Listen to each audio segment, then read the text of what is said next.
Hola, muy buenas tardes. El Señor les continúe bendiciendo en esta hermosa tarde de este domingo, domingo de abril.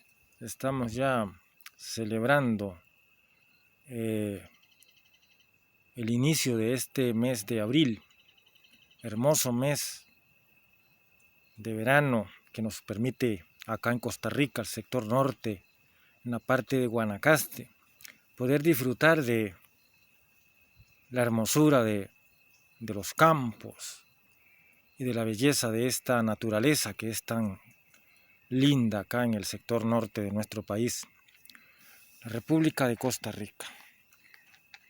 Pero en esta oportunidad no vengo acá para hablarles de ecología ni hablarles de diversidad, biodiversidad y fauna y flora y esas cosas.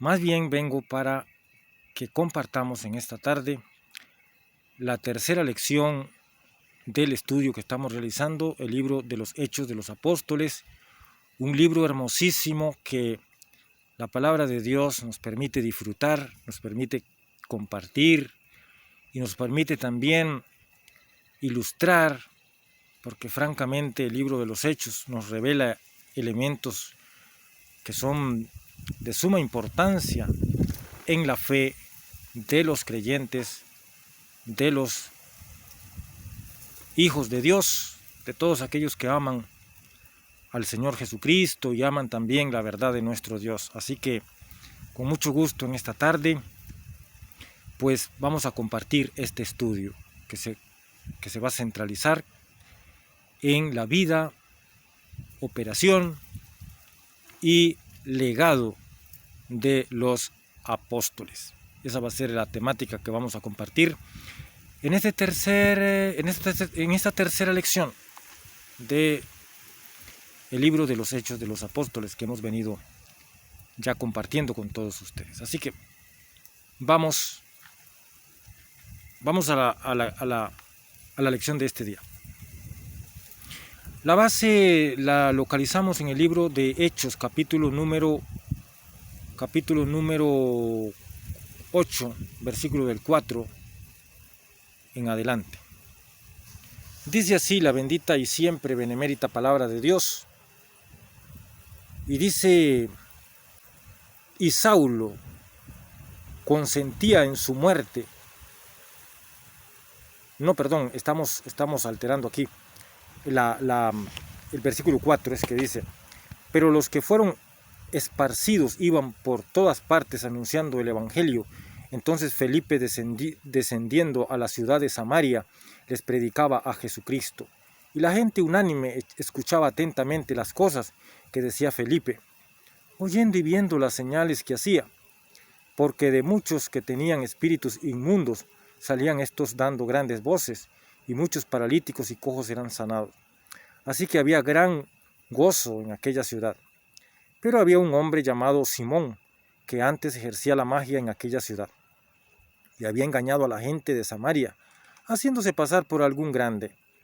A este oía a la gente atentamente, desde el más pequeño hasta el más grande.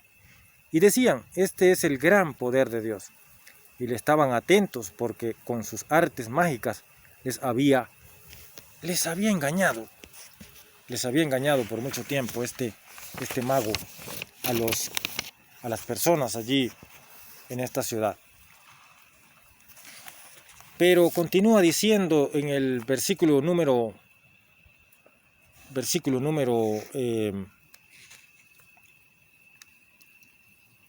12.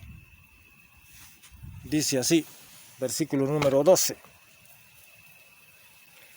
Pero cuando creyeron a Felipe, que anunciaba el evangelio del reino de Dios y el nombre de Jesucristo, se bautizaban hombres y mujeres. También creyó Simón mismo, y habiéndose bautizado, estaban siempre con Felipe, y viendo las señales y grandes milagros que hacían, estaban atónitos por las señales que hacían. Cuando los apóstoles que estaban en Jerusalén cuando los apóstoles dicen que estaban en Jerusalén, oyeron que en Samaria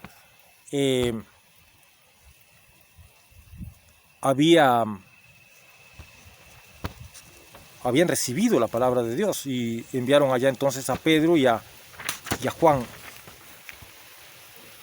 Enviaron a Pedro y a Juan, y los cuales, habiendo venido, oraron por ellos para que recibiesen el Espíritu Santo, porque aún no había descendido sobre ninguno de ellos, sino que solamente habían creído y sido bautizados en el nombre de Jesús, es decir, en el bautismo del agua.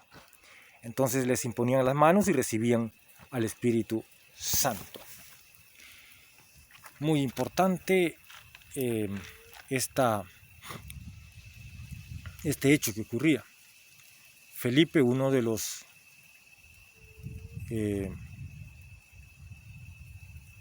apóstoles, ¿verdad?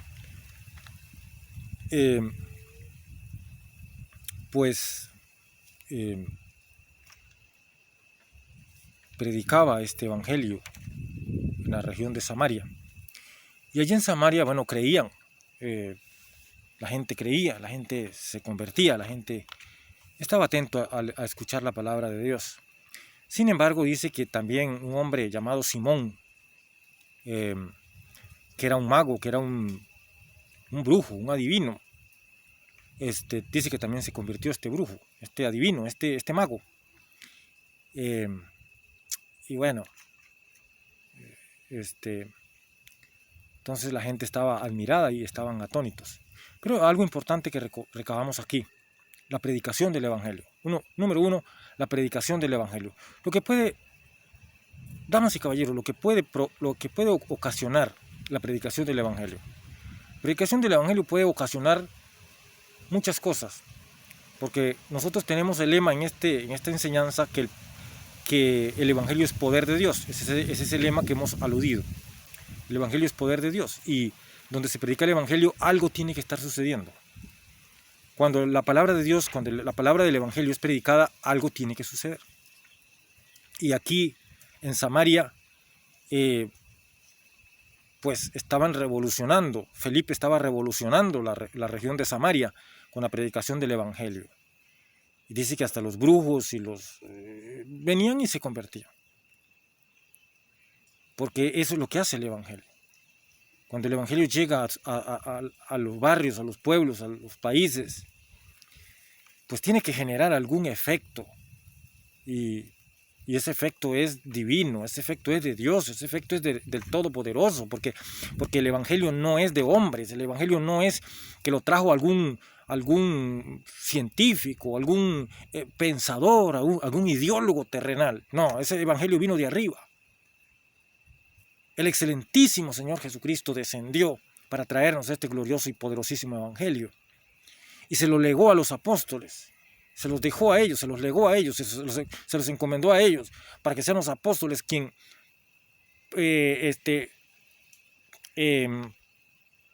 desplegaran el Evangelio por todo el mundo, por todas las regiones contiguas a Israel. Y eso fue lo que ellos hicieron. Los apóstoles comenzaron a difundir el Evangelio. Unos se fueron a la India, otros se fueron al África, otros se fueron a Europa, otros estuvieron allí en Italia, en la región de Macedonia, en España, al otro lado, el lado de la India, el lado de China, y todo lo que tiene que ver con el Medio Oriente, que eso lo plagaron, allí lo poblaron de cristianos, de convertidos a Jesucristo. Y esa era la labor. Jesucristo les da un legado a estos apóstoles, para que ellos vayan y cumplan esa misión. Y dice que la obra de quién era. Este es un fundamento que lo hemos visto. Hemos dicho que el Evangelio es poder de Dios, es un buen punto de partida.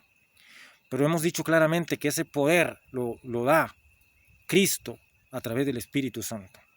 Jesucristo a través del Espíritu Santo le legó a la iglesia, le legó a los apóstoles, le legó a los ungidos el poder del Espíritu Santo, para que por medio del Espíritu Santo la obra de Jesucristo, la obra de Dios, sea diseminada por toda la tierra, sea difundido este evangelio, un evangelio de poder, que no consiste en palabras solamente, no consiste en palabras. Y si usted quiere creer que consiste en palabras, pues crea que son palabras, pero no son palabras de hombre, le aseguro, son palabras de Dios. Y las palabras de Dios, la palabra de Dios produce efectos, señores. La palabra de Dios no es nada más que se dice porque se dice. Ese político que te mintió, ese político que te dijo que iba a cumplir una promesa, que iba a hacer algo en el momento que asumiese su estatus diplomático, te mintió. La palabra de Dios es viva y eficaz, es más cortante que toda espada de doble filo, y hay poder en la palabra de Dios. Entonces, si quieres saberlo, la palabra de Dios es poder. Entonces, muy bien. Sí, es palabra. El evangelio es palabra. El evangelio es verbo. El evangelio es discurso. Pero te digo una cosa, que ese discurso va acompañado por las obras del Espíritu de Dios, por el poder de Dios, va acompañado de las obras de Dios. Y por eso no se parece a nada. Y esto era lo que estaba pasando allí en Samaria. Todo el mundo venía porque decían, qué tremendo. Hasta este hombre que era un mago y que lo tenían por alguien importante, venía y entregó los papeles el hombre. Y se bautizó también. Creyó al evangelio. Ahora, importante. El tema de hoy es el apostolado. Vamos a hablar un poco de el llamamiento, el legado,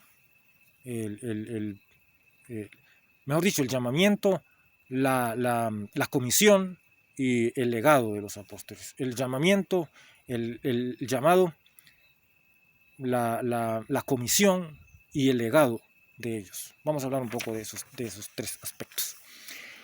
En el Evangelio de Mateo, capítulo número 10, versículo del 1 al 4, allí nos relata cómo Jesús llama entre un gran número de discípulos que tenía Jesús, llama a 12.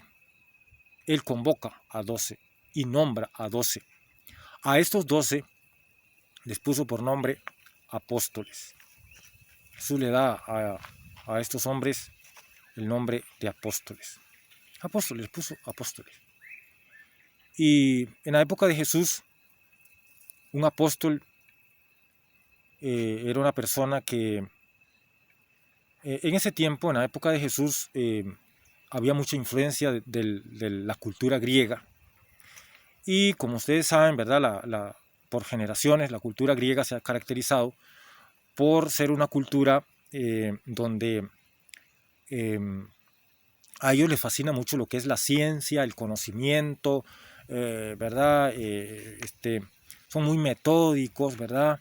Y los grandes maestros griegos, pues tenían también sus apóstoles, ¿verdad? Tenían sus personas que les seguían, que compartían sus ideales y que después se dedicaban pues a propagar esa ideología de ese gran maestro. Esos eran los griegos, de hombres, tierra de grandes pensadores, tierra de grandes genios, de grandes filósofos. Entonces, de allí ya se conocía la palabra apóstoles, precisamente a esa cultura griega. Ahora, Jesús llamó a estos 12 apóstoles, los llamó, les puso por nombre o los nominó, para que se me entienda, los nominó apóstoles. Él los nominó apóstoles. El nombre de apóstoles no se lo pusieron después. El nombre de apóstoles no se lo dio la Gran Real Academia de la Lengua Española. No, Jesús los llamó así. Les dijo, bueno, 1, 2 y 3 y 4 y 12. Ustedes van a ser apóstoles. Y los llamó apóstoles. Pero Él los seleccionó. a dedo los seleccionó. Jesús dijo, este y este son apóstoles. Allí. Estudien Mateo capítulo 10, versículos 1 al 4. Y están los nombres de ellos. Los 12 apóstoles, allí está el nombre de cada uno de ellos. Entonces es importante que una de las características que tiene este llamado es que primero Jesús lo llamó. Una vez que Jesús los llamó a estos, nunca estos se despegaron de Jesús. Todos los demás discípulos podían llegar y salir, entrar y salir. Estos 12 anduvieron con Jesús, comían con Jesús, se reunían con Jesús, estaban con Jesús. Donde Jesús iba, ellos también con él. Entonces eran prácticamente gente que veía el diario vivir de Jesús, que conocían el diario vivir de Jesús, que veían la vida de Jesús, la veían no por un espejo, la veían ocularmente. La vida de Jesús ellos la veían ocularmente porque ellos estaban con él siempre. Y la vida de un siervo de Dios va por allí. Si usted es pastor, si usted es evangelista, si usted es maestro de la palabra de Dios, usted tiene un deber. Y es estar siempre con el maestro. No apartarse, no dejarlo, estar allí. Porque tantito usted se aparta, tantito usted se aleja un poquito de su maestro y a usted se le comienzan a olvidar las actitudes, conductas, portes y la doctrina de su maestro. Y entonces comienza a enseñar cosas que no son las que su maestro le enseñó, que no son las que su maestro les ha enseñado. Comienzan a torcer la verdad, comienzan a llenar los púlpitos de mentira, de engaño, de hipocresía y de falsedad. Si usted quiere ser testigo de Jesucristo y usted sabe que tiene el llamado del Señor, no se aparte de él. No lo deje, ni por ningún segundo, no lo deje. Me gusta la fidelidad de aquel Eliseo, profeta de Jehová, que andando como siervo de Elías, dijo, no me apartaré de ti. Vive mi alma y vive tu alma, que no te dejaré. Y el hombre estuvo al lado de Elías hasta que Elías fue raptado y llevado al cielo. Si nosotros como siervos del Señor queremos no torcer el mandamiento y no torcer la palabra de Dios, no torcer el evangelio, entonces una cosa nos es necesario. Damas y caballeros, siervos y siervas que me miran, no podemos soltar la comunión con el Señor. Lo hacemos y comenzamos a patinar.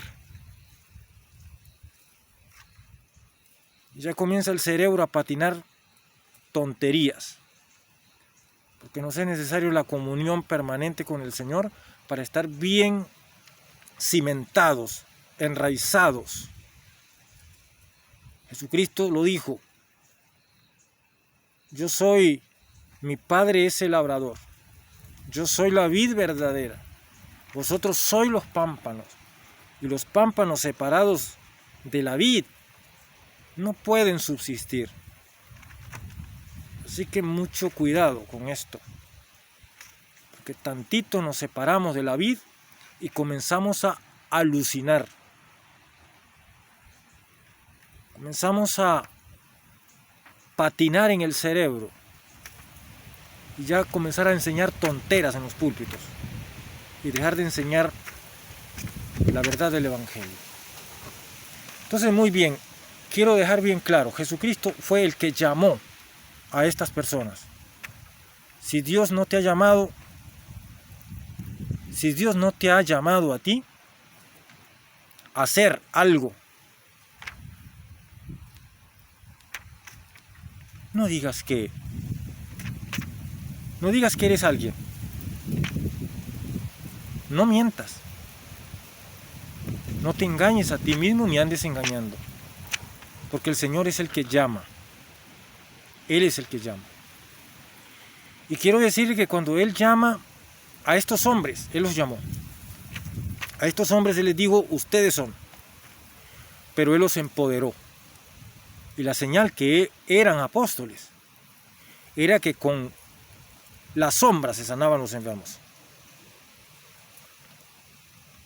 Era que los demonios se manifestaban en el momento que ellos estaban predicando, estaban difundiendo la palabra del evangelio. Los demonios no podían resistir y se manifestaban porque el poder de Dios estaba en ellos. Los enfermos se sanaban, los paralíticos se levantaban, los demonios salían y huían.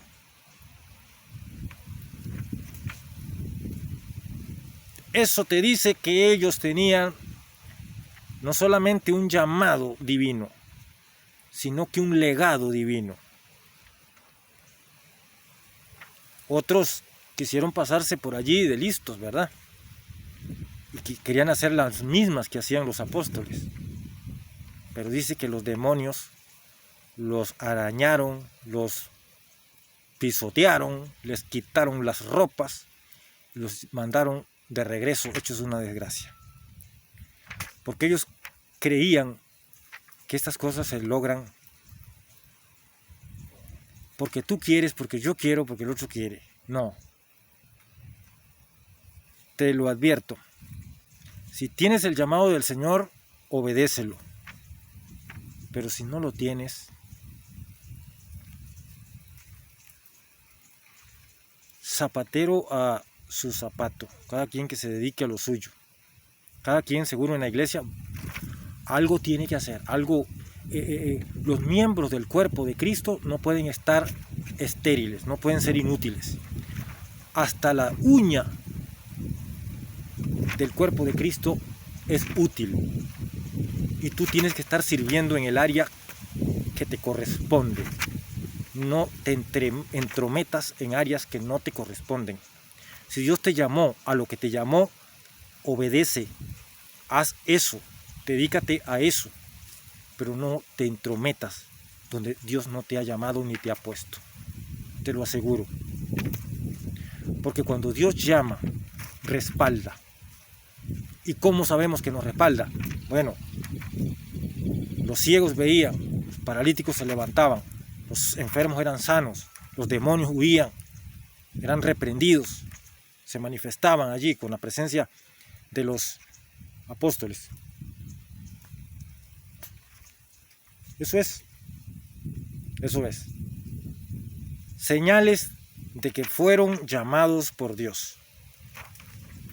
Señales de que fueron llamados por Dios. El respaldo y el legado de Dios en sus vidas.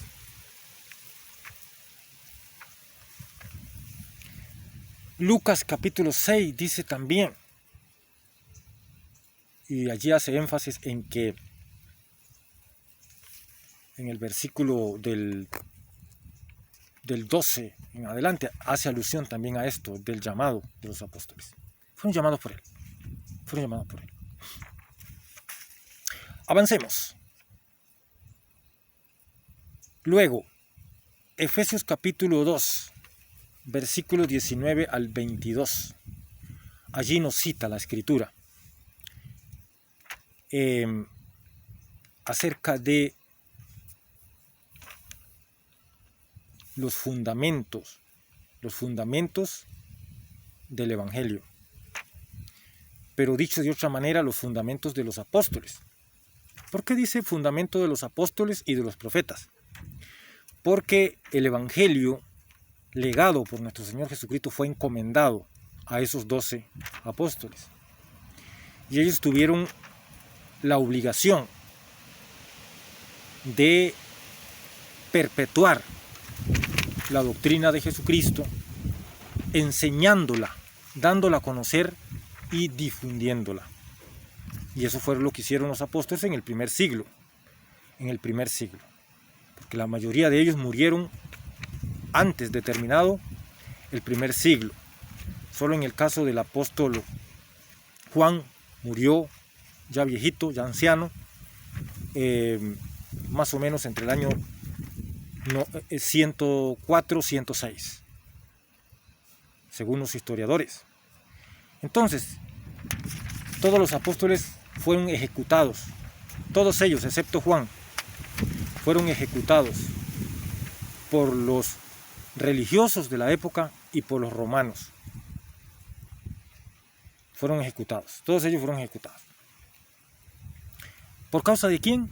Por causa del mensaje que ellos portaban, por causa del evangelio de Jesucristo, fueron ejecutados todos, a excepción de Juan, que es el que escribió el libro de Apocalipsis, el evangelio de Juan y las 3 epístolas de Juan, que son conocidas universalmente.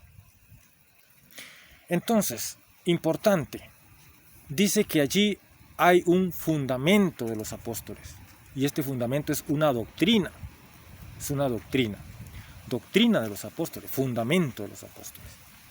En el otro pasaje que tenemos ahí adicional dice que la gente que se convertía perseveraban en la doctrina de los apóstoles, perseveraba en la doctrina de los apóstoles.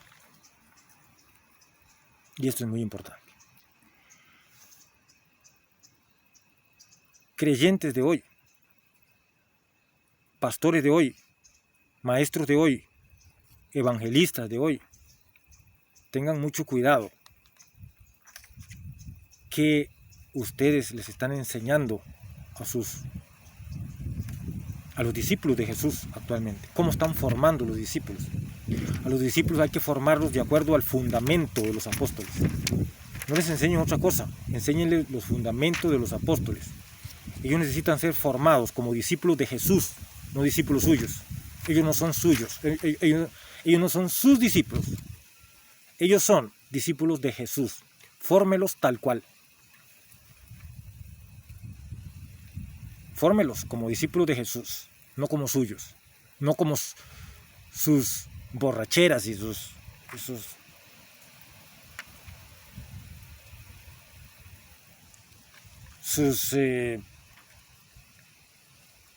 ideas locas de su iglesia, de su congregación, de su denominación. Yo qué sé. Eso no es relevante. Cómo se llame su denominación, eso no es relevante. Eso es irrelevante. Lo único que usted tiene que saber es que esos discípulos que usted está formando, fórmelos como discípulos de Jesucristo, no como discípulos de su denominación, qué sé yo cómo se llama. Entonces dice que perseveraban, dice, en la doctrina de los apóstoles. Esto es muy importante. Perseveraban en la doctrina de los apóstoles. Pasamos al siguiente punto. Voy rápido porque el tiempo nos gana. Por eso ven que ni siquiera estoy utilizando los pasajes, nada más no se los estoy leyendo, simplemente se los estoy citando. Ahí estábamos viendo entonces Efesios 2, del 19 al 22, Efesios 4, Hechos 2, del 41 y 42. Y ahora pasamos a Efesios 4, del 11 al 16, que eso quiero citarlo también.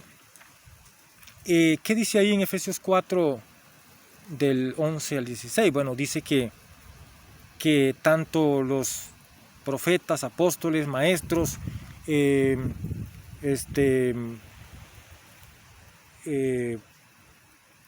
evangelistas, todos los 5 ministerios fueron instaurados por Dios, y que Él es el que llama a cada uno de estos. Dios es el que llama. Si tú eres maestro y no estás diciendo mentira, es porque Dios te llamó y tú eres consciente de que Él te llamó. Tú sabes que Él te llamó para eso. No te entremetas en otra cosa. Prepárate cada día para ser un maestro. Y si te llamó como pastor, pues hazlo. No te entremetas en otros asuntos. Cada quien con la vocación y el ministerio con que fue llamado. Ahora, importante, veamos que también hay dice ahí que todos estos ministerios fueron instaurados por Dios, pero que Él es el que llama a quien Él quiere y como quiere, a unos profetas, a otros apóstoles, a otros maestros, a otros evangelistas y pastores. Así que Él llama. Y al que Él llama, esa persona no solamente tiene el respaldo de Dios, sino tiene también la vocación para cumplir ese ministerio. Ahora bien, me han hecho muchas preguntas, me han hecho mucho, mejor dicho, esta pregunta en torno a la actualidad, porque algunos me dicen, bueno, pastor, se puede decir que actualmente existe el apostolado, hay apóstoles actualmente. Y aquí es donde quiero entrar en breve. Importante, el apostolado se cumplió en el primer siglo. Y de acuerdo con la historia y algunos textos bíblicos que nos respaldan también, en el primer siglo terminó la vida de los apóstoles, de los 12 apóstoles terminó allí. Se acabaron los apóstoles, murieron, pero dejaron un legado. Y ese legado es el fundamento de la fe cristiana, el fundamento apostólico, el fundamento de la fe cristiana. Y sobre ese fundamento, entonces, la iglesia de hoy está llamada a edificar sobre ese fundamento. Porque el que pone otro fundamento, pues está equivocado. El fundamento es Jesucristo. Jesucristo es la piedra angular. Él es el fundamento. Y sobre ese fundamento edificaron los apóstoles. Sobre ese fundamento. Ellos se fundamentaron allí. Entonces, el que ponga otro fundamento del que ya pusieron los apóstoles, ese está salido de la obra de arquitectura, ¿verdad? Y también es importante, la era apostólica terminó en el primer siglo, ahí terminó. ¿Quiénes vinieron después de los apóstoles? Según la historia y también algunos pasajes bíblicos que nos respaldan, vinieron después los que se conocen como los padres de la iglesia. Padres de la iglesia, que eran apologistas, que eran teólogos, que eran personas. Algunos de ellos fueron entrenados por los apóstoles. Llámese el caso de Lino, llámese el caso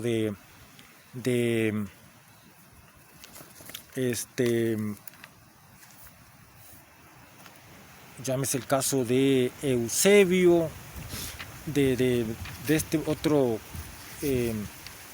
Clemente. Entonces estos hombres fueron inclusive entrenados por los apóstoles. Los apóstoles se encargaron de entrenarlos, de enseñarles los fundamentos de la doctrina. Repito, entonces, en este caso, la Biblia menciona a varios de estos, creo que Pablo los menciona en algunas de sus epístolas, a Lino, a Clemente y a Policarpo. Estos son mencionados por el apóstol Pablo en algunas de sus epístolas. Luego también aparecieron otros como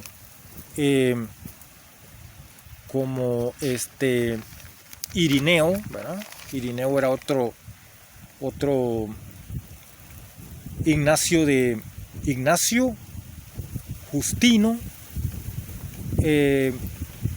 Agustín, este era el famoso Agustín de Nipona, ¿verdad?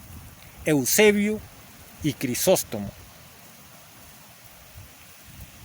Ya les hice una lista bastante grande, pero hay más. Acordémonos también de Jerónimo. Jerónimo era un padre teólogo que fue precisamente el que logró que se consolidara la Vulgata o ¿cómo se llama? Se tradujera la Biblia del griego al latín, y a esto se le llamó Vulgata. Esa es la traducción que se conoce como la Vulgata. Esto fue por conducto de Jerónimo. Jerónimo fue el promotor de esta traducción. Así que ellos, padres de la iglesia. Y pastor, ¿por qué actualmente hay apóstoles? ¿Por qué actualmente hay gente que se autodenomina apóstol y se les llama apóstoles? Públicamente ellos se autodenominan o alguien los ministerios les denominan apóstoles. ¿Existe todavía el ministerio, el llamado de Dios? La respuesta es muy clara, muy categórica. Si pasaron casi 2000 años en donde ya se dejó de conocer la palabra apóstoles, la palabra apóstol para alguna persona, y pasaron casi 2000 años y a nadie se le volvió a llamar apóstol, entonces, ¿por qué a finales de los 90, principio del 2000, ya casi en el siglo XXI, es que comienzan a resucitar los apóstoles? ¿Quién trajo eso? ¿De dónde viene? De un movimiento que se conoce teológicamente como neoliberalismo, neopentecostalismo. Neoliberalismo es otra cosa. Neopentecostalismo. Con el neopentecostalismo que surge en los Estados Unidos y en Europa a mediados de los 90 y toma fuerza ya prácticamente a principios del siglo XXI, es que surgen un sinnúmero de prácticas y de interpretaciones y de malas enseñanzas. Y si usted quiere llamarle herejía, si usted quiere llamarle apostasía, pues llámele también, porque la Biblia lo respalda. Entonces, con esas nuevas corrientes es que inicia esto que se conoce actualmente como nuevo pentecostalismo o neopentecostalismo. Y con ese neopentecostalismo es que nace otra vez, resucitan el nominal de apóstol. Resucitan el apóstol. Pero los apóstoles fueron aquellos. Se terminaron aquellos en el siglo I. Después de los apóstoles vinieron los que se conocían como apologistas, padres de la iglesia, apologistas. Ellos, estos apologistas, estos padres de la iglesia, estos teólogos, fueron los que finalmente canonizaron el Nuevo Testamento y perpetuaron la doctrina cristiana y defendían la doctrina cristiana. Y esto ocurrió durante los primeros 4 o 5 siglos. Y ya después, con el famoso concilio de Nicea, una ciudad que estaba allí contigua a la parte occidental de Turquía. Nicea se llama la ciudad allí. Ahí se hizo el concilio, por eso se le llamó el concilio de Nicea. Y con ese concilio de Nicea comenzaron las herejías a infiltrarse. Un montón de herejías, un montón de cosas que luego desencadenó en lo que ahora conocemos como el catolicismo romano. Así se llama, catolicismo romano. se inician ahí. Ahí tienen sus bases y sus raíces, en el Concilio de Nicea. Porque allí no se defendió la fe, ni se defendió el fundamento del cristianismo. Allí se defendieron otras cosas que ahora no tengo tiempo para comentarles de eso, porque no es la ocasión. Entonces, apóstoles actualmente, que yo sepa, no. Que la Biblia lo respalde, tampoco. Porque para ser apóstoles de Jesucristo, primero, haber sido llamados por Él. Segundo, haber andado con Él. Físicamente, haber estado con Él, haber caminado con Él, haber ido y vuelto con Él. Eso hicieron los 12 apóstoles. Estuvieron siempre con Él. Y como si eso fuera poco, ellos fueron testigos oculares. Señores, ellos vieron las manos rotas de los clavos. Ellos vieron el costado roto por la lanza. Ellos vieron su frente herida, cicatrizada por las espinas. Ellos, los apóstoles, ellos vieron eso. Usted que se llama apóstol en el siglo XXI, ¿usted lo vio? Usted anduvo con Jesús, usted comió con Jesús. Jesús le repartió pan. ¿Le dio vino a tomar a usted? No, ¿verdad? No. Entonces, no digan disparates. Y fueron testigos oculares de la resurrección del excelentísimo Señor Jesucristo. Excelentísimo. Ellos vieron, fueron testigos oculares de la resurrección de Él. Si usted ha atravesado todas esas cosas, si usted ha pasado todo ese filtro, pues usted también es apóstol. Y como si eso fuera poco, el fundamento apostólico, muchos de esos que hoy se llaman apóstoles, están predicando otra cosa muy distinta de lo que predicaron aquellos. Y aún así se atreven a decir que son apóstoles. ¿No creen que es demasiada inconsistencia para osar siquiera usurpar un legado? Que Dios les bendiga. La próxima conferencia sobre este tema vamos a ampliar un poco más. Vamos a tratar de hablar un poco más de historia para saber por dónde hemos venido todo este tiempo. Porque mucha gente que no conoce historia, se traga muchos cuentitos hoy. Pero quienes nos dedicamos a conocer un poquito la historia, entonces no fácilmente nos van a rodar con ciertas burbujas. Dios le bendiga.